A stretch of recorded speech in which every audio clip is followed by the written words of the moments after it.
جب حضرت سلیمان علیہ السلام اپنے دربار سے نکلے تو ایک دفعہ پرندوں کی صف پر نگاہ پڑی۔ سارے پرندے حاضر تھے، صرف ہدہد نظر نہیں آ رہا تھا۔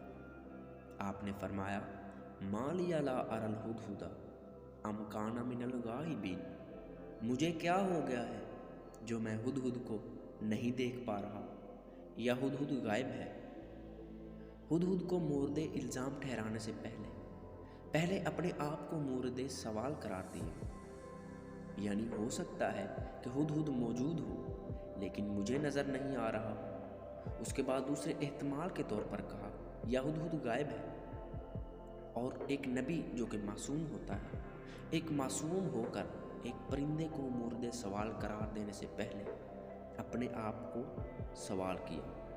لہٰذا دوسروں پر تنقید کرنے سے پہلے، دوسروں کو مورد الزام ٹھہرانے سے پہلے اور دوسروں پر انگلی اٹھانے سے پہلے اپنے آپ سے ضرور سوال کریں، کیا میں درست جہت سے سوال کر رہا ہوں یا مجھے خود سمجھ نہیں آئی؟